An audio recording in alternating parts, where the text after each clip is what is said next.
예, 안녕하세요. 김민희 교수입니다. 자, 이제 오늘은 그 결산 및 결산 정리 여기에 문제풀이부터 시작하겠습니다.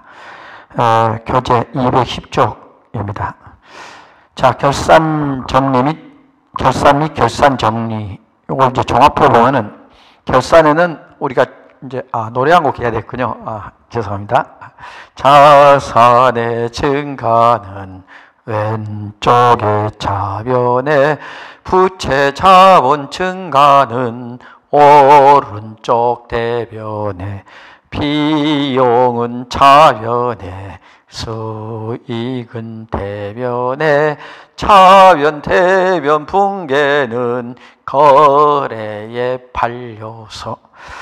결산 정리인데 시험 문제도 이렇게 나옵니다. 결산의 예비 절차, 결산의 본 절차, 그 다음에 이제 결산 보고서 작성 절차, 이렇게 3단계로 시험 문제 나오고, 계산 문제도 이제 대부분이 결산 정리에 관한 것만 많이 나옵니다. 이 결산 정리에 관한 것은 이제 결산보다는 결산 정리에 관한 것이 나오는데, 결산 정리는 첫째가 뭐이다?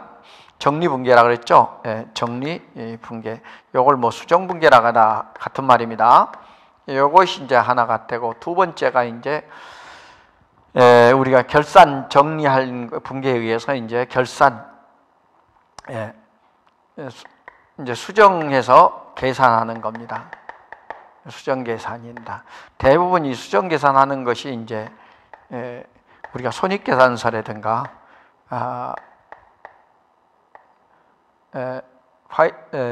재무상태표, 파이낸셜 포지션, 이 재무상태표, 파이낸셜 포지션 오브 스테이트먼트라고 그랬으니까 그냥 FP로 하겠습니다. 수정 계산 절차를 많이 밟습니다. 여기 특히 여기서 이제 손익계산서가 특히 많이 수정 계산하는 시험 문제가 많이 나오고 있고요. 그 다음에 이제 뭐 그 밖에 이제 이 두 가지가 제일 난이도가 하고, 그 밖에도 뭐 절차 뭐 이런 거 있죠. 결산 정리 절차라든가 이제 보고서라든가 이런 종류 뭐 절차 과정이라든가 보고서 이런 것들을 출제하는 겁니다. 하나하나 보겠습니다. 우선 1번 01번 오늘 1번부터 보겠습니다. 1번 결산 절차 중 가장 마지막에 하는 것은 재무상태표 개정을 마감합니다.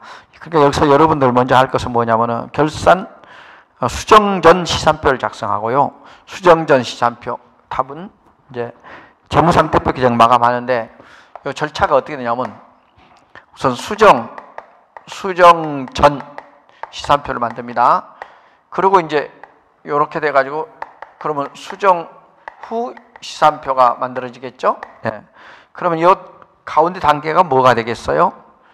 이렇게 하면 이 결산 정리, 결산 정리 절차를 받게 되겠습니다. 결산 정리에서 이제 수정 분계, 정리 분계가 이루어지겠죠.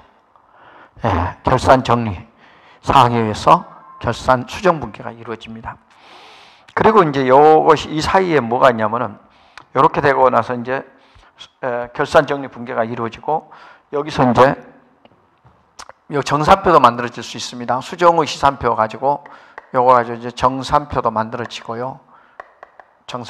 정산표는 이 정리 분계를 합쳐서 정산표로 만들어집니다.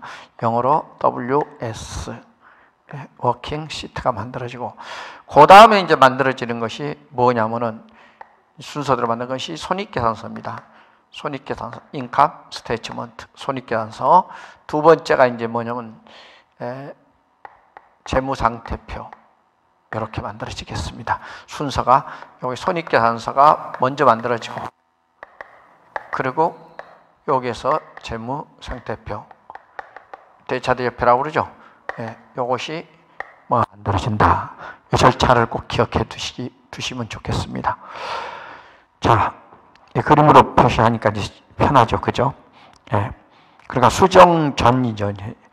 자, 2번 작성한 시산표가 서로 일치하지 않는 경우에, 대변과 차변이 일치하지 않는 게 그 원인으로 가장 적절한 것은 이 2번은 4번이 되겠습니다. 2번은 4번이 되겠습니다. 이유는 그 원인은 총계정 원장으로부터 옮겨 적는 것을 오류가 생겼을 때 대차일치 원인을 알 수가 있습니다. 기말 재고 조사 오류는 밝혀낼 수가 없고요. 매출처 원장에서 총계정 원장으로 기입하길 때 거기 원장이 잘못됐으면 이건 총계정 원장만 시산표가 가지고 만든 겁니다. 물론 분계장으로도 만들 수도 있지만은요, 총계정 원장 가지고 만드는 거예요. 그래서 총계정 원장으로부터의 오류, 이게 시산표, 현금 출납장 오류, 이런 건 뭐 매출처 원장은 이것은 뭐냐, 현금 출납장 나중에 이제 다음 마지막 단원에 가서 이제 장부에 대해서 보조기입장, 보조원장을 말씀드릴 수 있겠습니다. 그 다음 3번, 시산표에서 발견할 수 없는 오류가 아닌 것은 그랬어요. 3번에 시산표에서 발견할 수 없는 오류가 아닌 것은 그랬어요. 발견할 수 없는 오류, 발견할 수 있는 오류, 그죠? 4번, 어느 한쪽 전기, 이건 시산표의 특징은요, 이 시산표, 이 트라이얼 밸런스라고 했죠.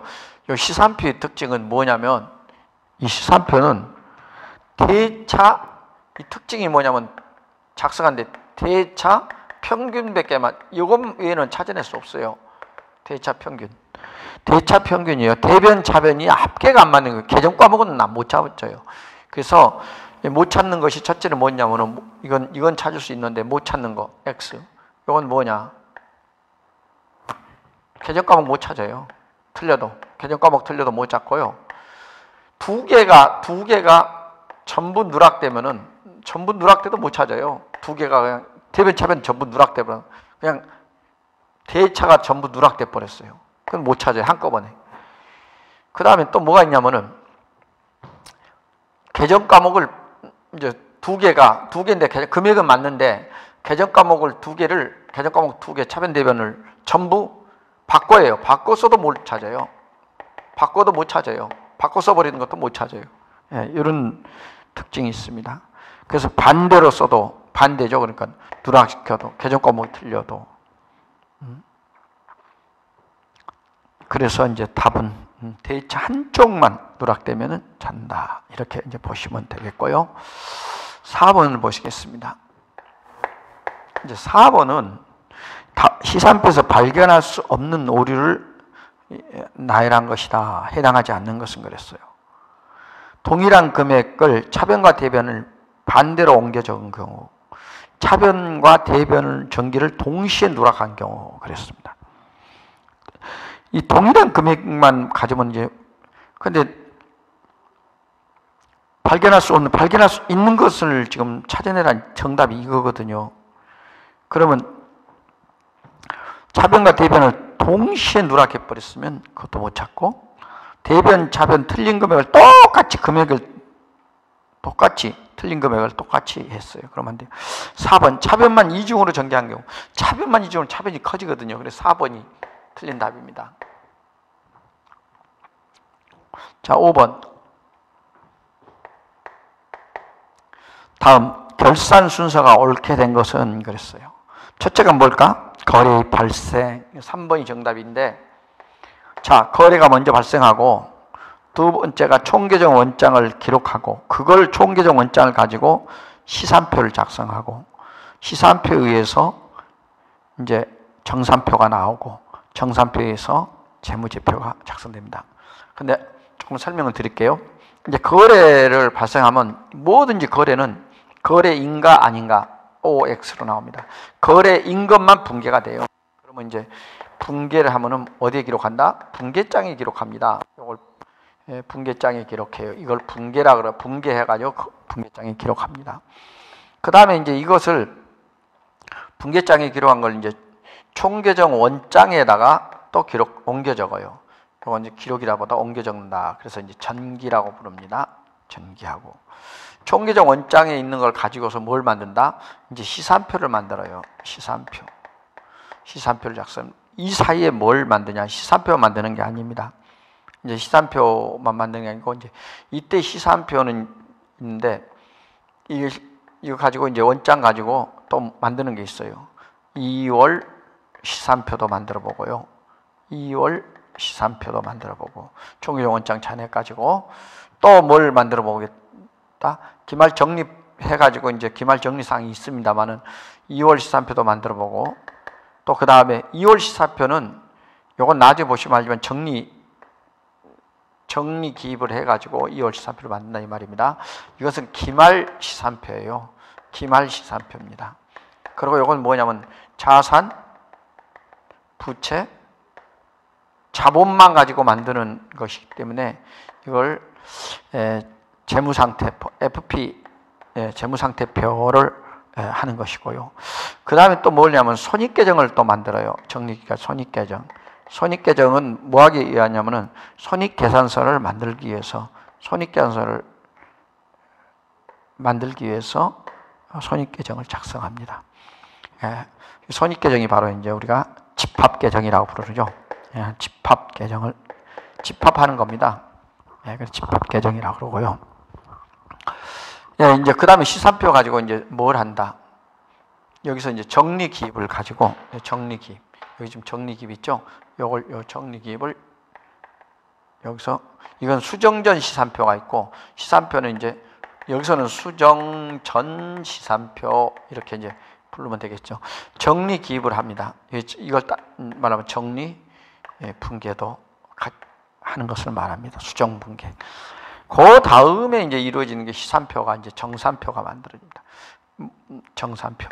이 정산표가 만들 때 워킹시트, 정산표가 만들어질 때, 잠깐요. 여기서 정산표가 만들어질 때 여러분들 뭘 말하냐면 여기 단계에서 수정 후 요 단계에서 정산표 단계에서 수정 후 시산표가 만들어집니다. 정리기입을 한 단계에서 그 정산표가 정산표를 생략해도 됩니다. 수정 후 시산표 가지고 바로 뭐래요? 이제 작성을 하게 되죠. 작성을 하게 되는데 정산표로 이건 작성을 해요. 뭘 작성한다? 아까 말했듯이 손익계산서라든가 그 다음에 재무상태표, 그 다음에 또 쓰자면 뭐 현금 흐름표, 또 자본 변동표, 그 다음에 이제 뭐 회계 기준에서는 재무제표를 표시 안 했지만 아주 중요한 이익잉여금 처분계산서,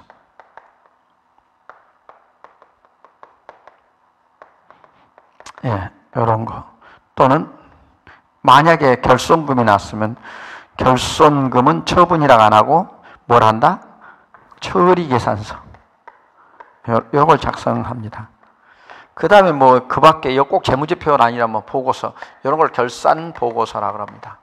결산보고서. 이건 또 그 다음에 뭐가 있어요? 부속 명세서.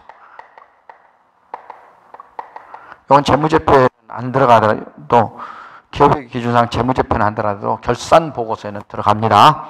요건 네 가지는 들어가고, 요 두 가지는 재무제표, 이건 재무제표죠. 요건 재무제표는 속하지는 않아도 결산보고서에는 속하는 바로 이런 것들, 이익잉여 처분계산서, 결손금 처리계산서 또는 부속명세서, 이런 것들이 작성됩니다. 만약에 제조기업이라면 여러분들, 이 제조기업이라면 뭐가 작성될까요?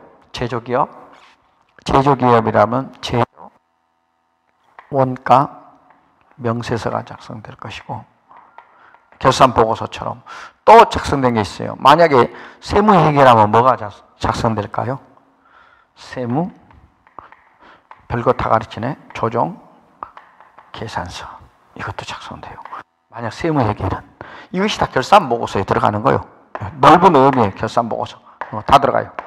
재무제표란 말하고 결산보고서는 넓은 의미고 재무제표는 좁은 의미로 상징하는 겁니다. 중요한 거.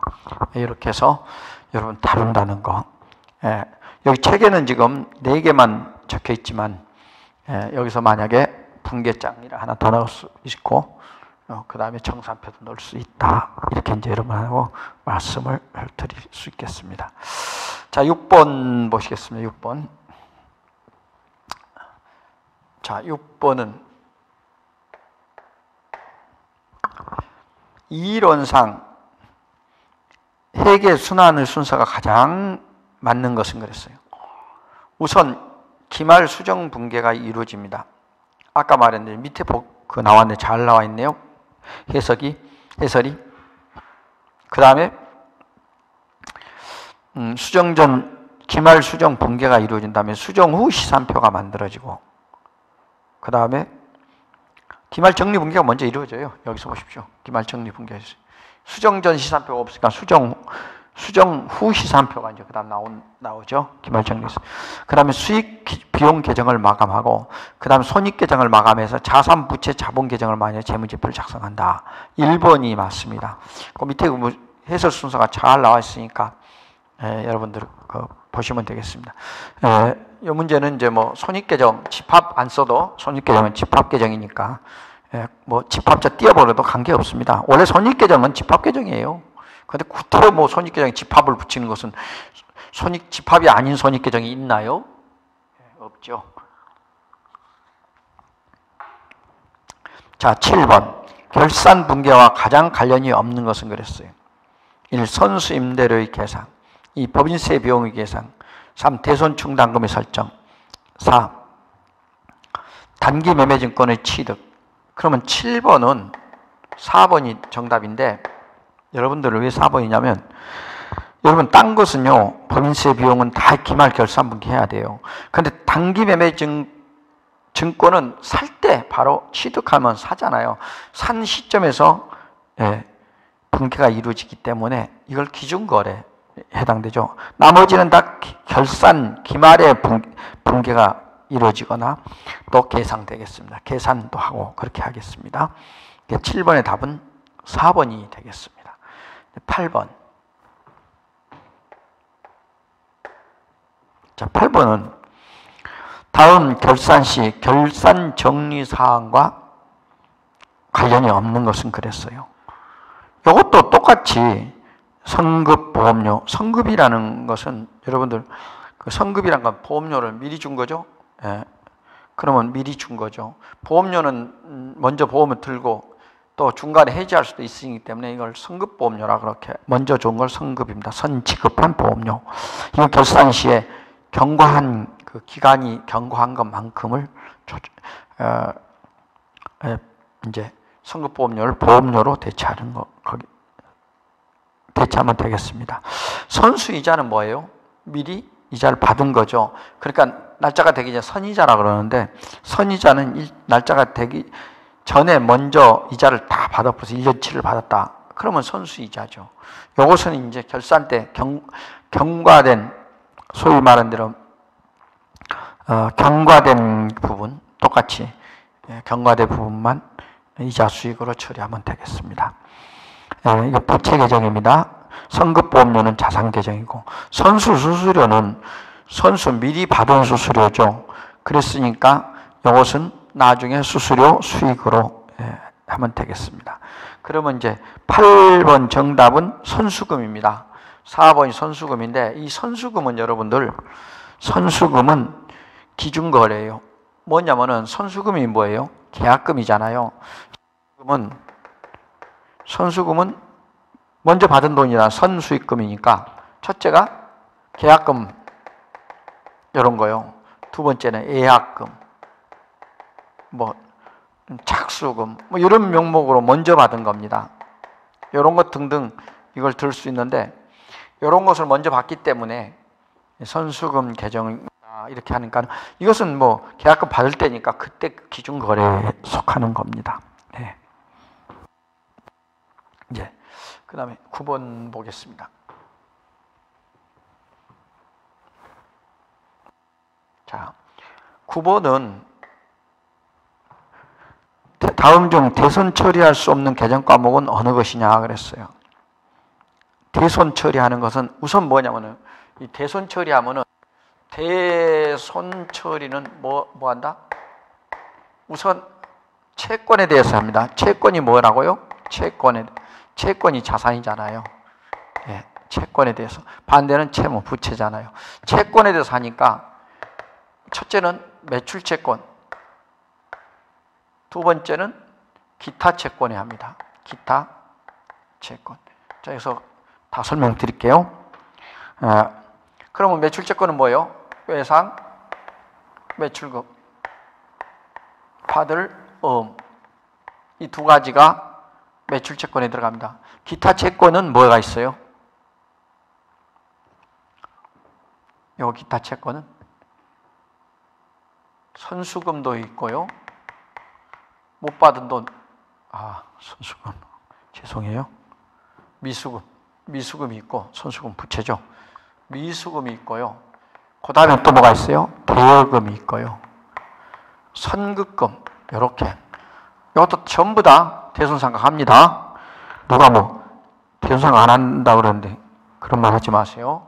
요것도 대손상각합니다. 자, 요것을 우리는 뭐라고 부르냐면, 이제, 채권을, 요것을 우리는 수치채권이라 이렇게 말합니다. 수치채권. 그러면 수치채권 반대는 뭐가 있다? 지급채무가 있습니다. 지급채무. 요 지급채무는 뭐가 있어요? 매입채무가 있고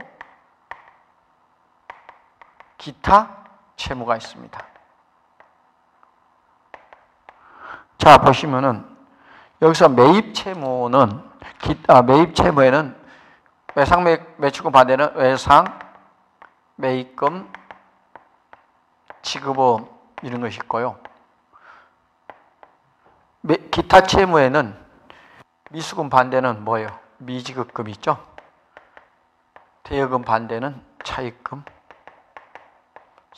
선급금 반대는 선수금. 이런 것을 들 수가 있겠습니다. 이렇게 쌍을 이루어서 공부를 하시면 좋겠습니다. 이것을 이제 중요한 채무다. 채권에 대해 반대는 채무. 이런 관계가 형성되겠습니다. 그래서 여러분들은 이제 공부하실 때 이렇게 하나하나 쌍이라 그러나요? 짝이라 그러나요? 이렇게 이루어지면서 공부를 하는 태도를 가지시면 좋겠습니다. 자, 그래서 9번은 선수금입니다. 선수금. 선수금은 뭐예요? 다 자산이잖아요. 그럼 미수금 다 자산인데 선수금은 부채예요. 부채. 그래서 4번입니다. 여기 여러분 다 부채잖아요. 선수금 부채요. 그럼 외상매출금 반대는 외상매입금, 받으러온 반대는 지급업 이렇게 되겠습니다. 자, 10번. 다음 대손중단금 설정 대상으로 틀린 것은 그랬어요. 이게 다 전부 자산인데 외상매출금, 받으러옴, 당기, 대여, 선수금은 부채잖아요. 부채는 절대로 뭘 할 수 없다? 대손 처리할 수 대손 충당금을 설정할 수 없습니다. 부채니까 빚을 받을 겁니까? 채권 아니잖아요. 채권이 아니기 때문에 안 되는 겁니다. 11번. 다음 대손 충당금 설정 대상 자산으로 적합한 것은 그랬어요. 미지급금 1번, 2번 대여금이죠. 대여금 자산입니다. 그런데 여러분들 보면은 나머지가 미지급금, 외상매입금, 예수금, 부채는 안 된다 그랬죠. 예. 자, 12번. 재무상태표에 표시되는 다음 항목 중 평가성 항목이 아닌 것은 그랬어요.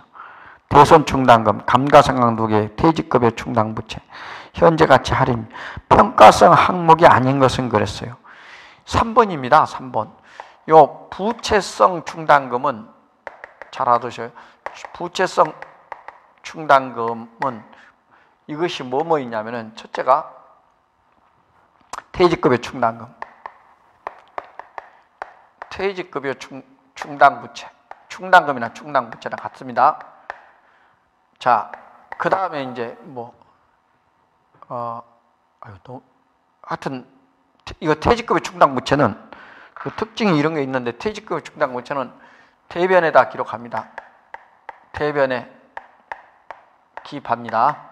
이런 특징이 있어요. 퇴직급여 충당부채 이런 종류가 있는데 그 다음에 이제 나중에 좀 나오면 보겠습니다.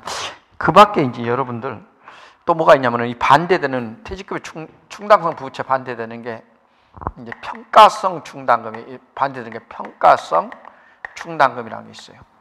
이 평가성 충당금은 감각, 상각, 누계액이 있고, 두 번째가 대손 충당금이 있고, 제가 책에 나오는 대로 현재 가치 할인 차금이 있고, 현재 가치 할인 차금이 있고, 또 뭐 유가증권 있죠.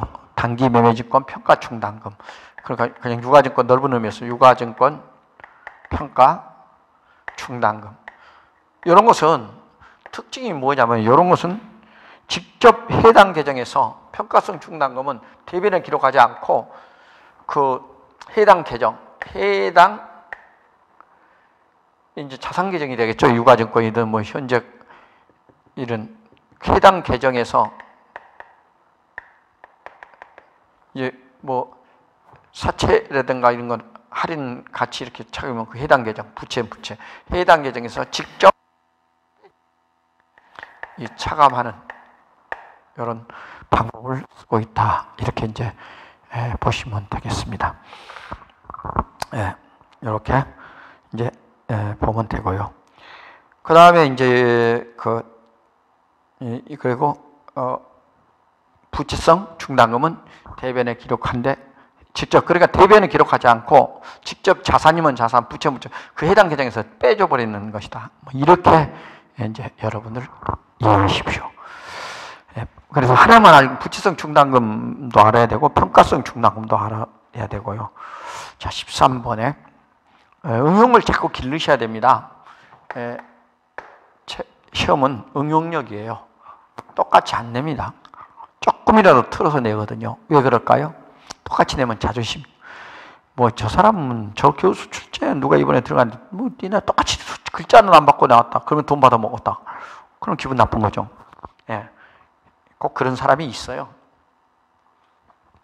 성의가 없는 사람이죠. 자, 13번.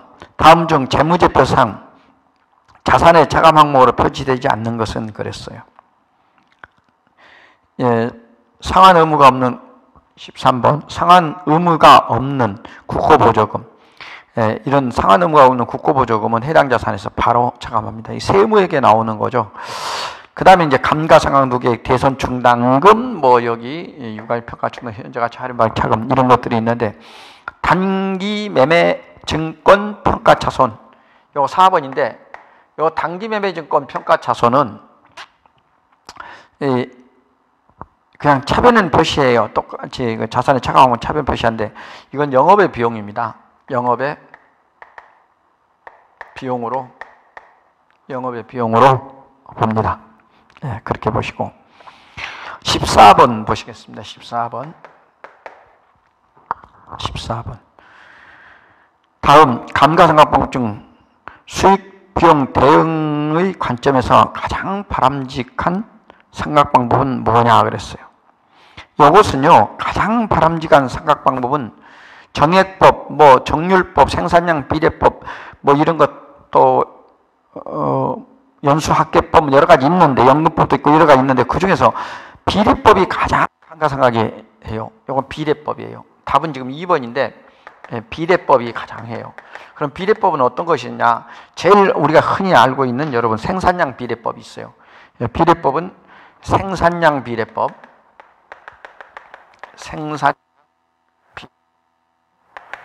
또 하나는 이제 작업시간 비례법이라고 있는데, 이것은 이제 좀 이 문제가 뭐냐면은 비용이 들어가면 수익이 발생하고 뭐 이런 수익비용 대응의 관점에서 비례법이 가장 바람직하다는 거죠. 양만큼을 생각하기 때문에, 비용으로 처리하기 때문에. 그래서 작업시간 비례법이에요. 작업시간 비례법. 이 두 개가 가장 그 수익비용 대응의 관점에서 바람직한, 가장 이상적인 감가상각 방법입니다. 하나 기억해 놓으십시오. 작업시간 비례법, 생산량 비례법. 책에는 지금 작업시간 비례법만 나왔는데 생산량 비례법도 있다. 이렇게 15번 이제 보시겠습니다. 15번. 다음 빈칸 내용으로 가장 적합한 것은 그랬어요. 자, 선급 비용이 뭐 되어 있다면 선급 비용이 보기를 보겠습니다. 일단 당기순이익은 과다 계상된다. 선급 비용이 뭐예요, 여러분들? 선급 비용이라는 것은 자산이잖아요. 자, 선급 비용. 이것은 자산이에요, 자산. 선급 비용이 많이 됐다. 과다가 맞습니다. 과대라는 것은 무식한 말이에요. 그게 한문에 한자도 모르는, 한문을 너무 몰라요. 뭐 교수라는 사람들이. 배우면 자기가 학교에서 안 배우면 배워야 되는데 우리말을 모르니까 막 이상한 말 쓰는 거예요. 한자를 뭐 어렵지도 않는 한자 조금만 공부하면 모르면 찾아보고 해야지.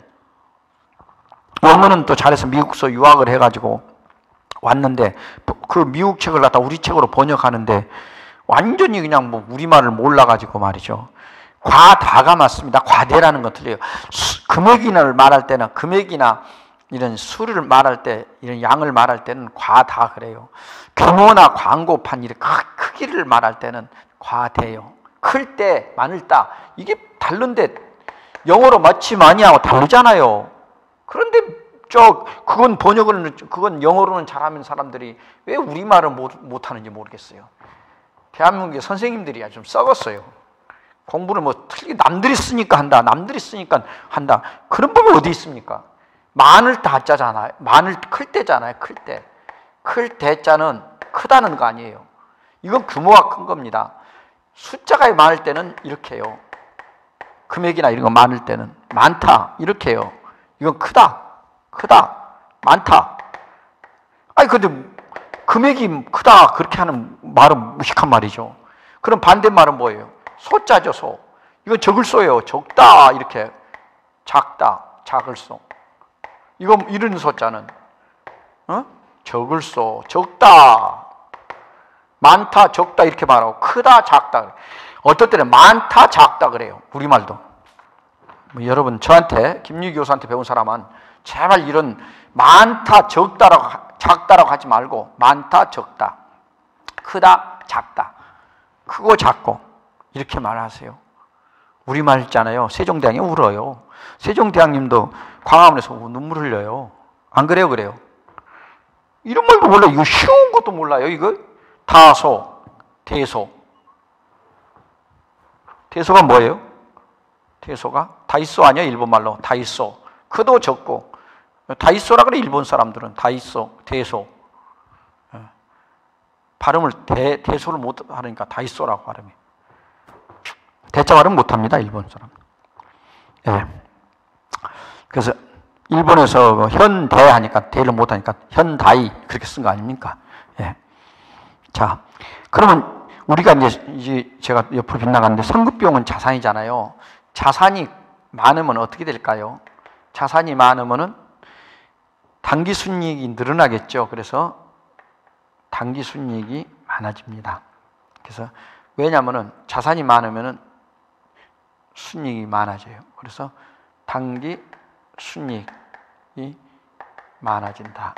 이렇게 이제 보시고 이걸 뭐 많이 된 것은 이제 선급비용이라는 건 자산이니까 그다음 미수수익이 이제 미수수익 과다는 미수수익도 자산이죠. 미수수익.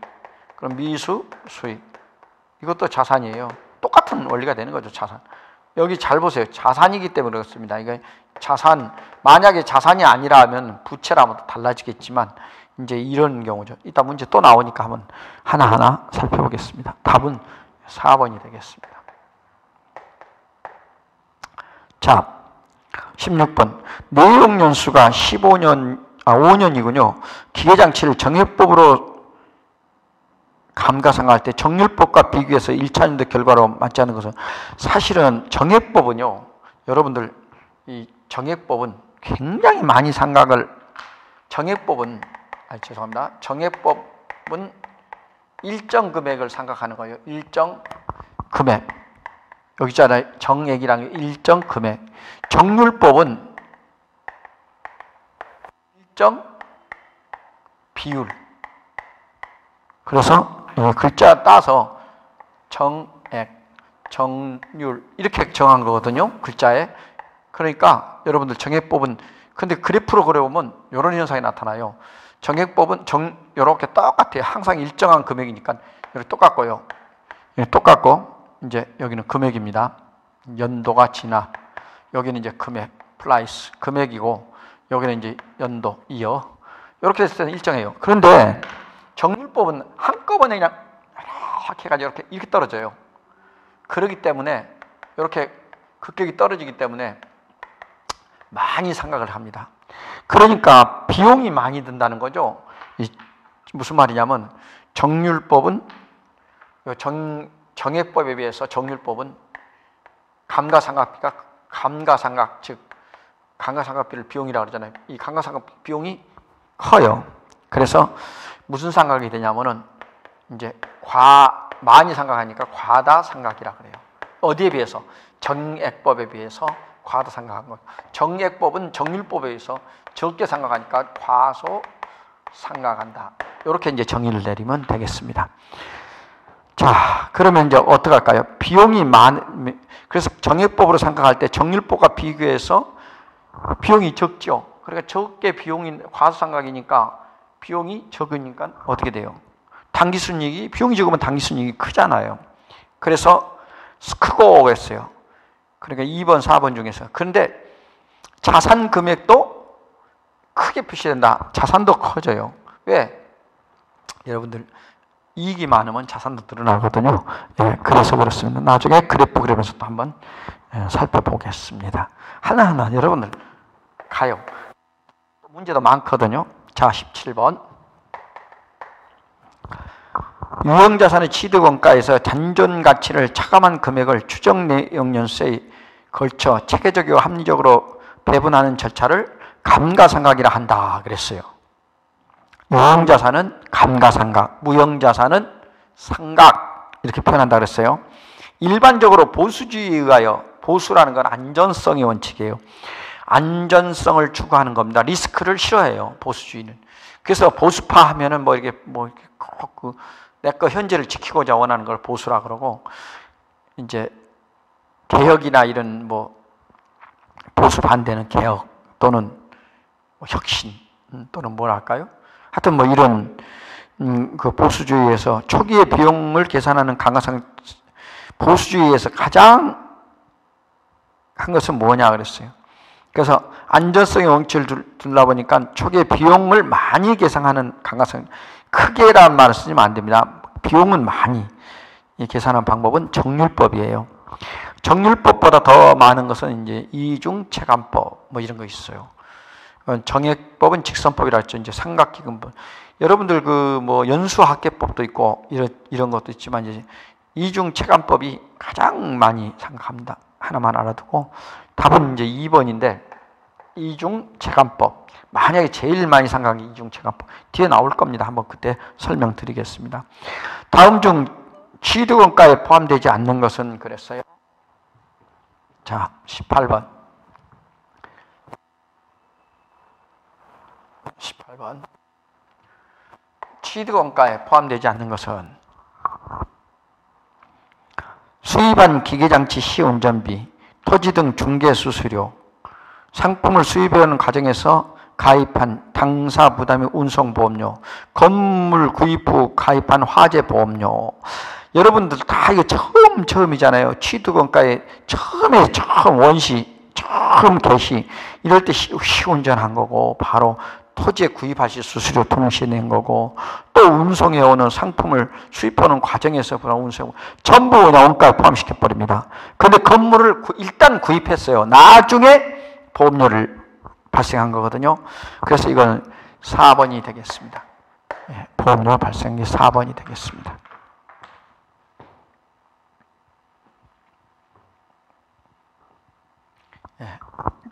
자, 여기까지 했는데 잠깐 또 쉬었다가 다음 페이지 216페이지부터 하겠습니다. 여러분 쉬는 시간 갖고 이어서 계속합니다. 자, 힘냅시다. 화이팅!